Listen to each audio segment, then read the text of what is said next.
Welcome to East Coast DNA. Today we have Laura Rae with us. Now, Laura, you're originally from Ottawa, is that correct? Yes, I am. Just south of Ottawa. And you moved here in 2014. I think, yeah, that sounds right.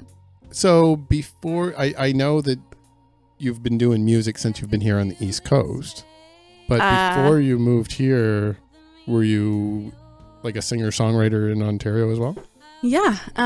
So in university, I came here right when I finished university. And while I was in university, I performed at local venues in Ottawa. So like Safe Odds, which is no longer there and it's devastating. The Rainbow, stuff like that, like opening for friends and collaborating with friends. I did that for maybe like the last 2 or 3 years that I was in Ottawa. So like 2011 to 2014. And then when I moved here, I kind of just stopped and I took a long pause and focused on paying off my student loans, working, like building my career as a teacher. Speaking of which, I don't know if any of your students would be listening. You're a high school teacher? I am a high school teacher, music and visual art, and somehow Canadian history next semester. I don't know how that's going to go, but yeah. So I just started again in like 2019, right before everything shut down. I went to a music festival in Ontario called Havelock Country Jamboree and met a bunch of musicians there and was like jamming with them and stuff. And they were all like, "Why are you not doing music?" I was like, good question. So I started writing again, bought myself a new guitar as inspiration. And then, it's just kind of built off of that. And it's been a wild ride. Like, I can't believe it's only been really, I've only had music out for 14 months. Like, I put my first song out August of last year. So yeah, it's been pretty cool. Like I said, your before we start recording there too, your Didn't Know single was on my radar when we started doing the podcast because I'd been doing some stuff before as well and listening to East Coast music. You were in the charts. That made it to number 1, did it not? It did, yeah. It was crazy. My first time ever like experiencing radio. Made it to number 1. I think it was on the chart for like, I don't even know, like over 10 weeks. Yeah, it was a significant amount of time. Yeah. Now, was that also self-produced? No.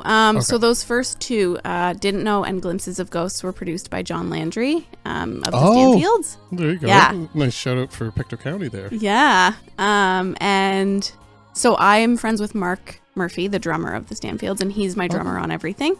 And when I reached out to him, I was like, "Hey, will you do drums on a couple tracks? Like, I just want to dip my toe in the water and see like what maybe I could come up with or what my songs sound like with a band." And he was like, "Heck yeah." And so we jammed, practiced a bunch, and he was like, "Yeah, my friend John can do the production." And I was like, "Okay, sure, let's do it." So then John came over, and actually in this room, we recorded Didn't Know and Glimpses of Ghosts, my first 2 songs. Wow. And then John stopped doing production because he went and like got another job doing construction, or I don't really know. And so then I started working with Chrissy and Eddie for you, and then I like just learned a bunch from John and learned a bunch from Chris and was able to do some like production workshops. And so then I self-produced Pillow Lines. Awesome. And now the song you have both an acoustic version and then you have like a full band version? Yeah.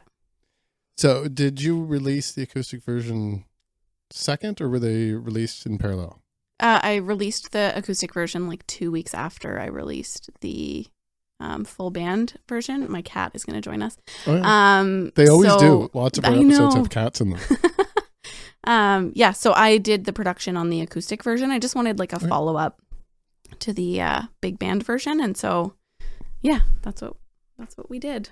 And that, for me, going through your catalog too, to jump from Didn't Know to the acoustic version of you showed like a wide range. Yeah. Without getting into like a full album or anything, even just having 2 songs to base it off of. Now, your last song was Pillow Lines. Yeah, in June. So it's been a little while. And that one I produced myself as well, which it's kind of funny, but when I was in the studio with Chris doing You, I used Darren Van Niekerk for my mixing and mastering. They're a wizard. I do not understand how they're so good at mixing and mastering. So usually I would go to Darren for mixing and mastering. And so I had asked them, will you mix this song that I'm doing with Chrissy and Eddie? And they were like, yeah, for sure. And then Chris was like, oh, I want to mix and master it. And I'm like, okay, but Darren's expecting work. So I kind of just like scrambled and I was like, what song have I started a demo of that like I really like and I could just keep going on the production? So I got my guitarist, Brandon Mooney, my bassist, Alex Keowen, and Mark Murphy back on. And I was like, okay, I got to do this song because Darren's expecting like work and I can't just leave them hanging, right? Like that's their income. So yeah, I just like took this demo and ran with it. And within like 3 weeks, I sent it off to Darren for mixing. Yeah. So I was kind of forced into doing my own production and releasing it. Mm-hmm. But now I'm doing the production on a full album, which is going to be in French. Yes. With Gabrielle Papillon as well. Gabrielle she actually just finished production on, I think it was like her first full album that she produced for someone else. She did Kristen Martell's album. Yeah, we had her on a previous episode. Yeah. And she speaks French, so it's important to find someone who actually knows what the songs are about to work with. Yeah, and for sure. So, I was paired up with Gab, and we did a bunch of arranging together, and then I've done most of the engineering. I had Joel Waddell in to the studio here to help me with engineering on strings because I'd never done it before. So it's just like a wild learning process, and everybody that's been involved is just amazing. There's like Brad Reed plays fiddle on it, and Christina plays cello on it. She's nominated for Music Nova Scotia Award for Classical Recording. And then my usuals like Mark and Brandon and Alex are on it as well. Daryl from Blue Acres to play some mandolin. Excellent. On it. Banjo from the McMillan's Camp Boys. So yeah, there's like just getting as many people as I can involved and engineering things myself and just learning along the way. A good chunk of those people are either known and interact with the podcast or have been actual guests, or actually a couple of them are future guests that are on my list on the wall over here too. Oh, that's awesome. So it's nice to see with the, of course, we've been focusing a lot on Nova Scotia artists the last couple months, so it was bound to happen, but it's nice to see that everyone's helping each other. Yeah. And those are all familiar names because that's all music that we've been covering. So that's awesome. You fit right in there. One question I did have as far as those two, you had one song that's only released in a live version, the Drops of Rain. Yeah. That's a song you wrote yourself. Yep. So did that one, you just happened to nail a live performance of it and you wanted to release it? Or did you make an artistic choice to release a live version of that? So Brandon and I Brandon's my guitarist. We're from the same small town south of Ottawa. Okay. We've known each other since high school, and we just happened to end up in the same city. And so when I reached out to him in like the fall, I guess I reached out to him again in the fall of 2019. We started playing together, and then we had plans to go home for Christmas last year, 2021.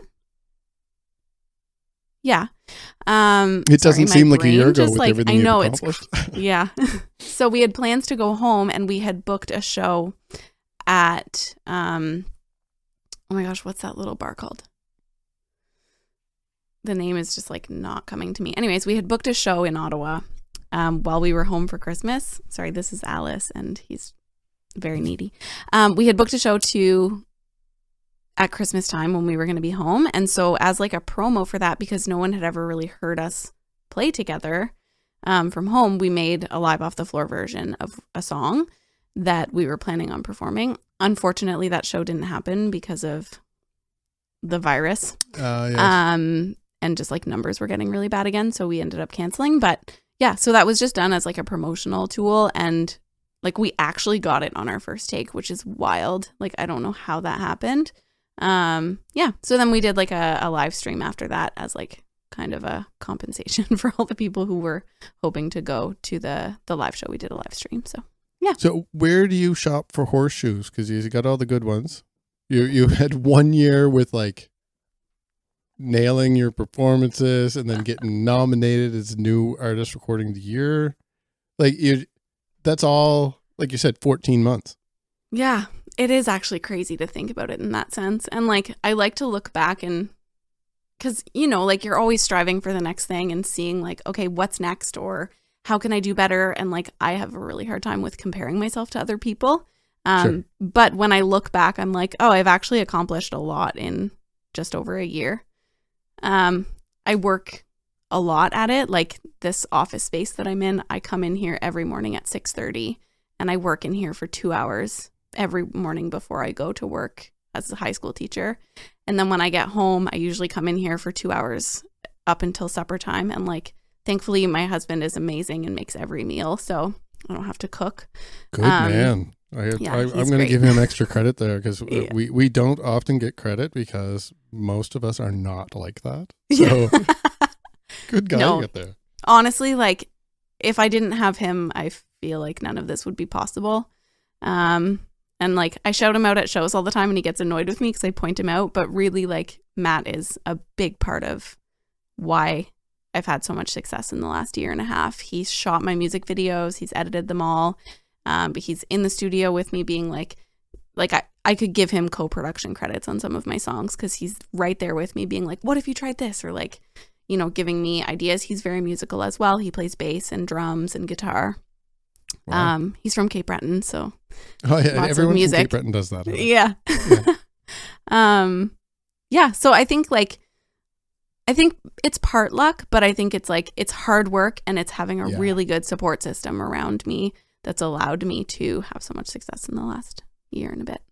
Yeah. The effort is obviously key, but there are people that put the effort in and don't have the luck to go along with it. So you definitely do have a little bit of luck, but as I can tell in your background, like in your story that you're just telling here about how much time you're putting into it, you can see in your background that you're living that life outside of your teaching career. You're living the life of a musician as well. So putting in the effort is definitely going to pay off long term.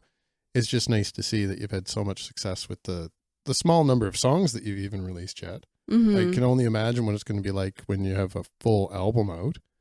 So, and you are going to do that album. It's going to be not a bilingual album. It's going to be completely French. Yeah. So the idea kind of came to me when my grandmother passed away last summer, 2 summers ago. Okay. All 3 of my remaining grandparents like died within a year of each other, so it's hard to remember who. Anyway, it's fine. They were old and like they finished life and it was good. But so when my grandma passed away, my mom had taken all of her poems and stories that she wrote. Like my grandma was a very artistic person. My mom is very artistic as well. And so before my grandma passed, my mom took all of her poems and stories and stuff and put them into a book and had it published. And so for my grandmother's 90th birthday, she was able to like give each member of her family a copy of this book of her stories. Awesome. And then 4 years later, she passed away. And I was reading through, just like reminiscing about her. And one of the stories popped out about how they would sit around the radio when she was a kid and listen to the symphony, the orchestra in Montreal. And she would imagine the dancers. So that just like sparked a song. And so I wrote that song called Rose Noël after her mother, because it's the story of like how she grew up. And then from there I was like, well, I have one, like maybe I'll, write more in French. And I didn't really write in French before this. So then a couple more songs came, and then I had a mentorship with Émilie Landry, who's a Francophone artist from Campbellton, to write the rest of the songs. So the album is 4 like folk songs with vocals, and then there's 3 instrumental interludes between each vocal track. And people can expect to see a release of that in the spring? Yeah. So literally just have to track pianos and then it's ready to go. So to go off to mixing, I mean. And Darren is doing that as well. So yeah, hopefully like February, March, if everything goes to plan. But I don't know if you've ever, I don't know. It never goes to plan. So yeah, no. Well, yeah. I'm doing way too many of these interviews back to back as bonus episodes. Yeah. So it's a go with the flow week. Totally. I'm gonna have quantity of content at the very, very least. Yeah. It's to pull the quality out of it once I'm done. Mm-hmm. It's awesome though. Oh, it totally. And like, I don't know. I've heard often, like, if you want something done, ask a busy person because like we will make time. Yeah. We'll find time in our schedule. So yeah, we'll just see what happens. I'm not like pushing anything to come out quickly because I want it to be as good as it can be, especially like it's a collection of songs about my grandmother's life. Yeah. And so it touches a lot of people, like all of my siblings, all of my cousins, all of her siblings who are still alive. She had 10 brothers and sisters. They were, there was 11 of them. So, and a lot of them are still alive and all of their kids. So I really want to make sure that like it portrays her family in the best way possible, not only like in the stories that I'm telling, but in the sounds and the musicality of it. And is that the same grandmother that would have inspired Pillow Lines? No. It's a different one. Yeah. So you did mention that there was multiple passings. Yeah. Condolences. Thank you. Pillow Lines was, so my mom's, you'll hear it in the album, but my mom's dad passed away when my mom was very young. And my grandmother raised 4 kids by herself on my mom's side. So when she passed away, it was like all of her stories in my French album, and she was the French side of the family. My dad is English, Anglophone, and his parents were both alive until very recently. And so Pillow Lines is like how, after my grandma passed away, it was my perception of how my grandpa probably felt being alone without his wife of 70 years. So, yeah. Knowing the story, and I wanted you to tell that story, thank you, is knowing the story and then listening to the lyrics as the song goes on, it's very touching.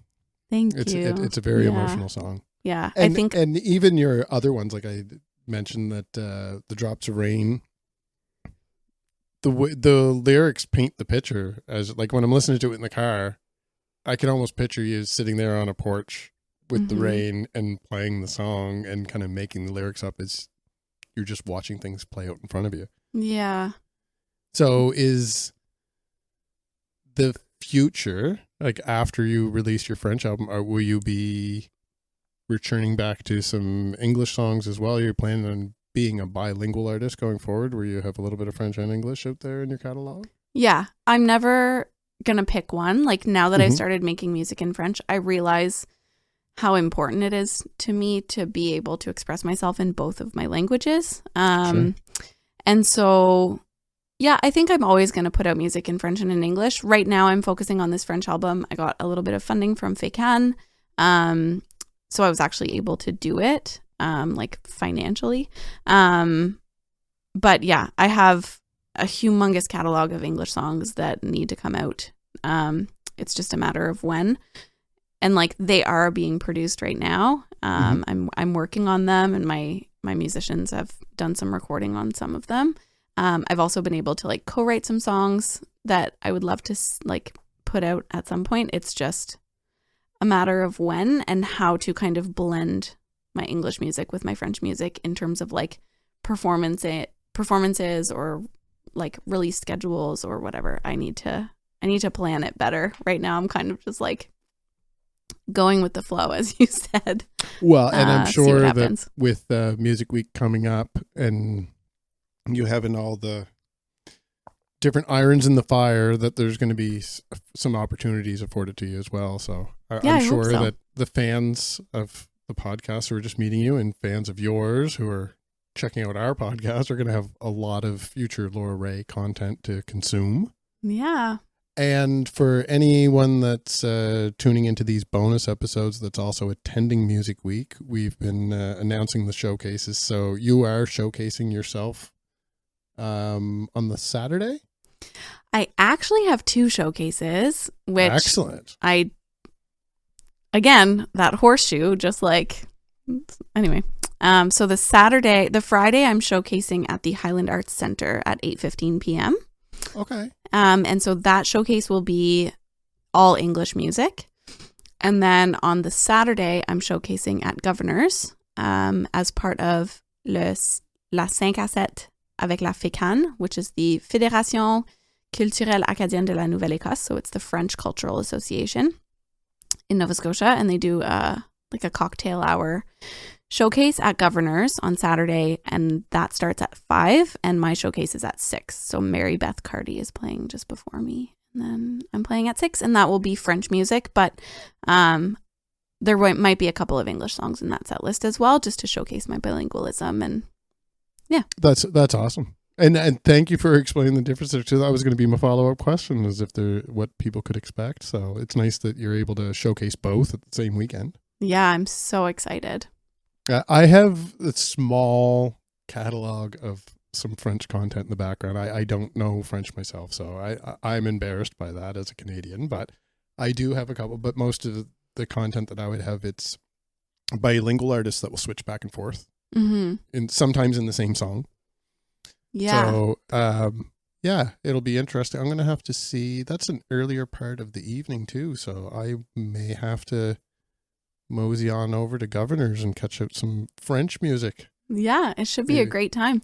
I do think too, like you said, that some artists are like singing in French and in English even in the same songs, and like that's not something that I've explored yet, but it's definitely something that's on my radar, and I've been listening to a lot of artists who do that recently. So, and most of my personal experience around it would be people more so Montreal maybe, but if you're around New Brunswick or Cape Breton, like parts of Nova Scotia that have French, you definitely probably are picking up on people speak both languages in the same sentences around here. Yeah. I mean, even in Nova Scotia, like when I moved here, I was very insecure about my French because I had only ever done it at school.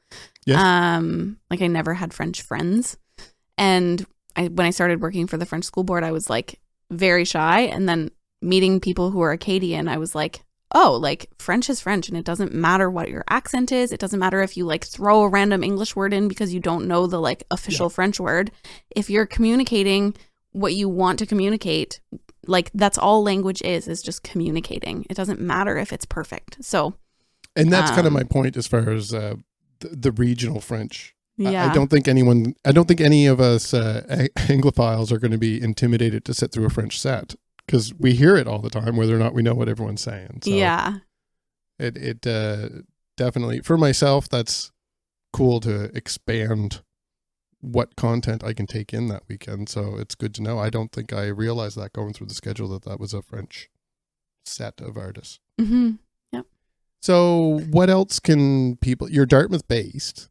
Yeah, I'm based in Dartmouth. So I assume that occasionally you sneak out and play some shows aside from working on music in your house. In my basement, out for like a hermit. You going to open mics and stuff, like a little low key, or not so much open mics, but I do play occasionally at New Scotland. And I'm always like, I try to just book 1 or 2 shows a month because I'm doing so much other stuff that it's hard to find the time. And I also I only have so much material, so I don't want to play a show every weekend, and I don't want to be playing covers. I play some covers, but I don't want to be doing like cover gigs because like there are people who make their living doing that, and like I'm very fortunate to have a full-time job that pays well. So like, you know, I'm okay not taking those gigs and letting someone who lives on their music have those. Certainly. Yeah. So sometimes at New Scotland, but I mean, I don't know. I have Music Week coming up, and then I'm going to take a little break. And then I guess it'll be January before I get another show booked because it's already almost November. Oh, I know. It's crazy. It's going to be Music Week, and then it's going to be New Year's, and we're not going to remember what happened in between Yeah. at all. So when at the end of the episode here, we're going to play out with one of your songs. Okay, great. Is there a song that you would like our audience to hear? I couldn't pick between them myself. Like, didn't know was my first one, and it is nominated for a Music Nova Scotia award. So I think that one's pretty cool. But also, Pillow Lines is the first one I produced by myself. So I'll let you choose. We'll have didn't know, for anyone who's listening, didn't know was playing at the beginning of this episode. Just Laura didn't hear it because we're adding it after the fact. And we will play out with Pillow Lines. Great. Awesome. Yeah. And I hope to catch you in person at Music Week. Yeah, it'll be good to meet you. If you happen to be around when we're recording with the podcast, there's going to be, I don't have the times nailed down yet, but there's going to be some drop-in times where we might do some Instagram live streams and stuff too. So cool. If you're around and see me, or if I get a chance, I'll pop you a note and let you know when we're doing those as well. Yeah, sounds good. And where's the best place for people to follow you if they want to keep up to date with the progression of the new album and anything you have coming out in the spring? So I am most active on Instagram, Laura_Rae Music. But I am on TikTok under the same username. I'm on Facebook, Laura Rae.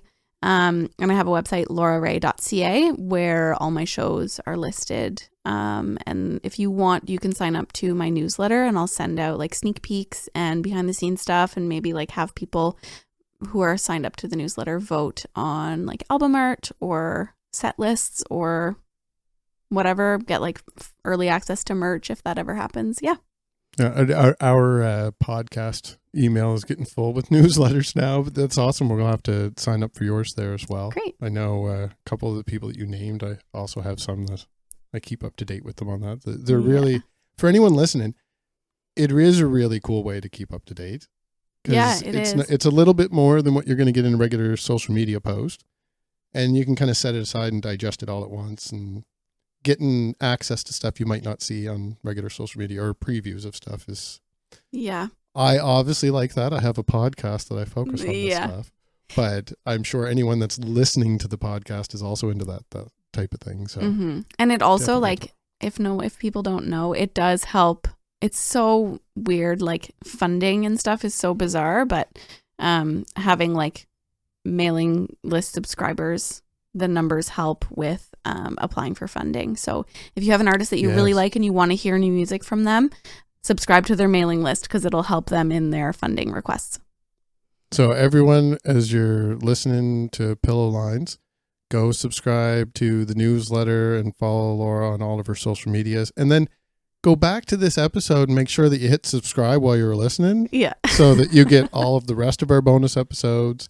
You can follow our content when we're doing our coverage for Music Week. And after Music Week, we're planning on going back to covering some of the provinces that surround Nova Scotia as East Coast music, not just Nova Scotia music. So, Laura, thank you. Thank you. Everyone can enjoy Pillow Lines as we play out here today, and I hope to see you at Music Week. See you soon. Sun rising, wake me up again.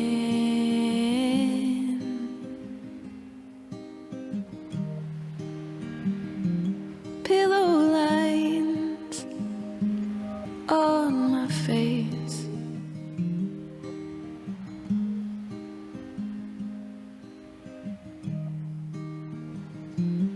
Sun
sit